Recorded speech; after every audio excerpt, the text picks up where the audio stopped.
I'm Justin DePago. We're standing on the front porch of my 101-year-old craftsman style house. It's a nice, breezy, big, comfortable porch, but there's nowhere to sit. So I'm gonna build a bench that'll go right underneath this window so I can relax with a cocktail and my redhead lady friend and watch the world go by.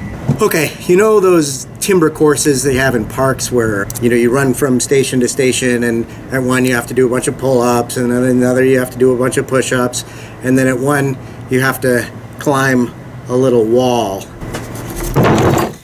This came off that little wall. I was in a park and there was this timber course, and the top rail of the wall had come out and was sitting next to the wall. This was a place that I walked by all the time. It was for weeks, it was just sitting there. And the ends of it were too rotted out for it to fit back between the C-channel pieces of steel that were holding it all together. So they couldn't reuse this piece.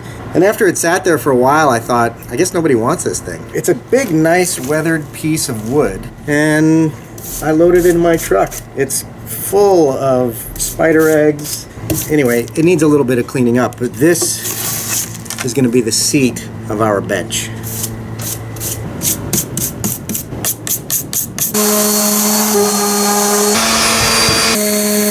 Okay, this thing is all cleaned up now, sanded. An old nice piece of weathered wood like this, I want to do as little to it as possible. I want to do as little to it as possible to preserve the look of it. It has such a nice, interesting character. I want to do as little to it as I can. So for the structure of the bench, I need to drill a couple of holes, but that's it.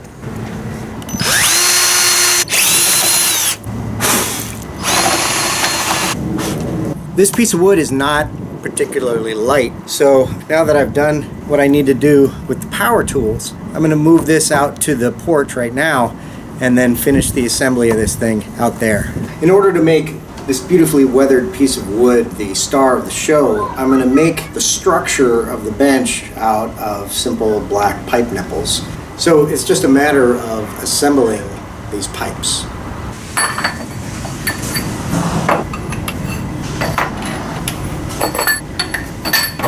I'm about to make a closed off shape with this, a complete box. And this is the one place where working with these threaded pipes can be a problem, because if I were to just screw this in here and then screw into a fitting here, then while I'm tightening this one, I'm going to be loosening this one. So in order to avoid that, I'm using this special fitting. It's called a union, and you can see that it turns on all of its different sides. So this one opens and closes, and this one opens and closes, and then I can tighten the whole thing down with this nut in the middle. And that way I can close off all the sides of this box, all the sides of this square, and I'm not opening one connection while I'm trying to close the other one. Now, in order to use one of these, I'm using these very, very short ones. If you're making something that doesn't include any closed off box shaped sections, if they're all straight, if they're all more or less straight, or at least if they don't close off to each other, then you don't need to bother with a union like this.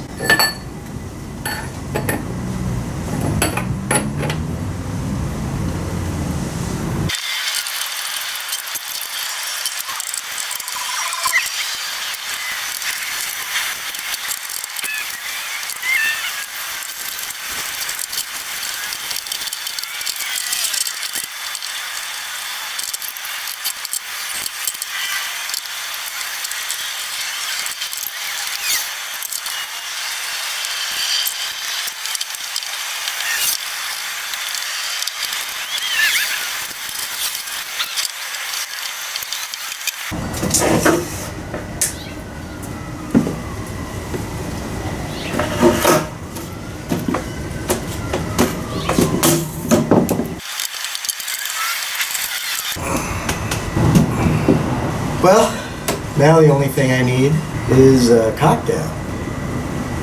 When you've built a bench for your porch and you want to sit outside on a hot summer day, you need a cocktail to go with that. And the perfect cocktail for sitting outside on a hot summer day is the Gin and Tonic. It was basically invented for hot summer days, but In that case, it was to keep you from getting malaria because the tonic water is full of quinine, and you needed to take a dose of quinine every day to keep yourself from getting a chronic illness. But it was really bitter and disgusting tasting, so the soldiers of the British East India Company would add their daily gin ration to their daily quinine ration, and they ended up with the gin and tonic.